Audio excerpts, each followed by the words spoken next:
أعوذ بالله من الشيطان الرجيم بسم الله الرحمن الرحيم فإن آمنوا بمثل ما آمنتم به فقد اهتدوا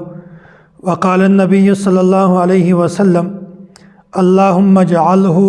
هاديا مهديا واهد به 22 رجب صحابی رسول کاتب وحی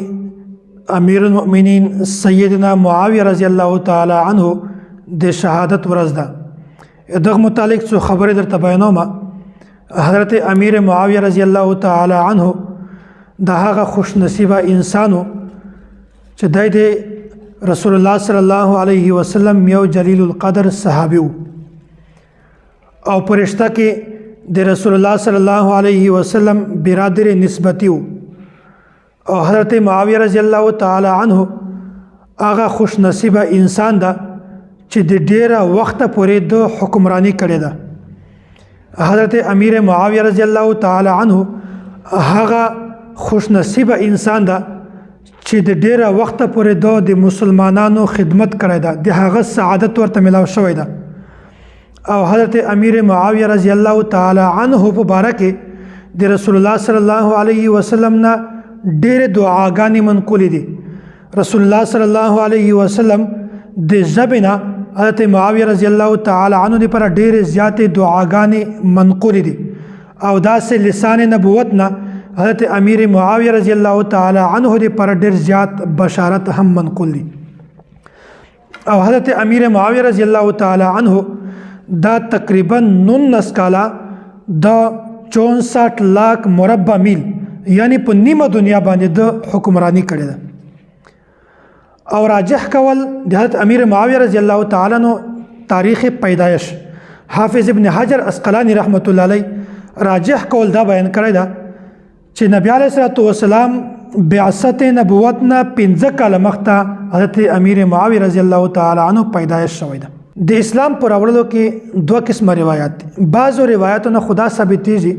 چې حضرت امیر معاویه رضی الله تعالی عنہ صلح حدیبیه په موقع باندې اسلام راوړی او بعضو روایتونه دا معلومیږي چې صلح حدیبیه نه بعد عمره القضاء یعنی 9 هجری کې 7 هجری کې حضرت امیر معاویه رضی الله تعالی عنہ اسلام راوړی. خو د اسلام اعلان کړه دا خلکو ته اسلام کله ظاهر کړی دا د فتح مکه په ورځ باندې حضرت امیر معاویه رضی الله تعالی عنہ د خپل اسلام اعلان وکړ. داسې سیر اعلام النبلاء او طبقات ابن سعد کې حضرت امیر معاویه رضی الله تعالی عنہ په خپل دا خبره بیانوي و چې کله صلح حدیبیه په موقع باندې نبی علیه الصلوۃ والسلام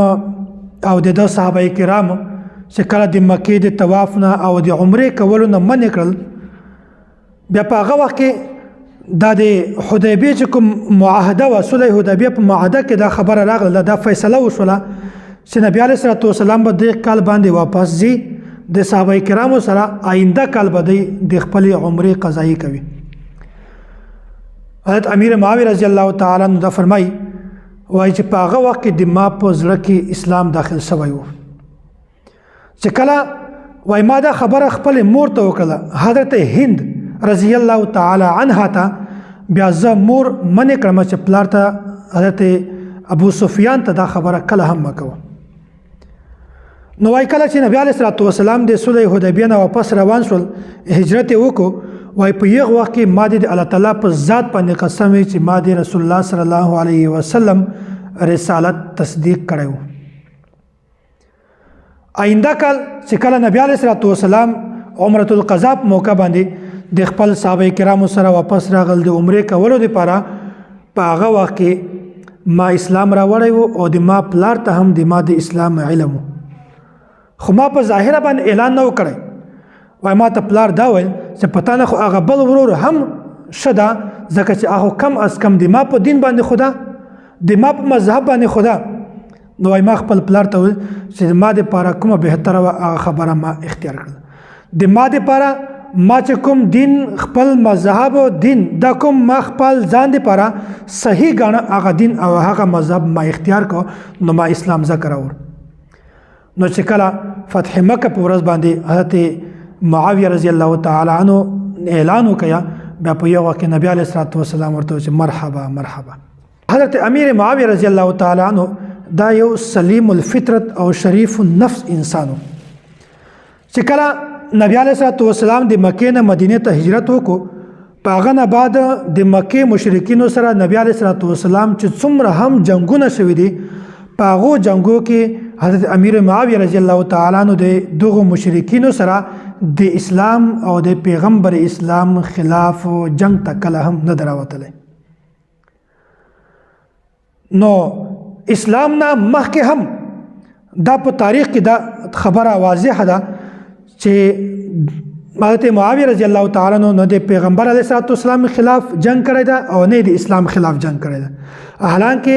د هر جنگ مشر د پلار حضرت ابو سفیان رضی الله تعالی عنہ د خلاف د باوجود هم بیا د اسلام خلاف داسې حرکات نه دي کړي. که تاسو ګورئ جنگ بدر موقع وا په هغه وخت کې غالبا د حضرت امیر معاویه رضی الله تعالی عنہ عمر 60 کال و.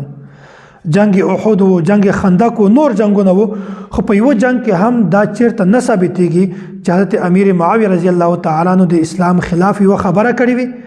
یا د اسلام خلاف دی یغه څه کردار ادا کړی وي یا د الفاظ استعمال کړی وي یا د تور استعمال کړی وي. نه، حضرت امیر معاویه رضی الله تعالی عنہ په اسلام نه مخکې هم دومره مثال قائم کړی ده چې د اسلام او د پیغمبر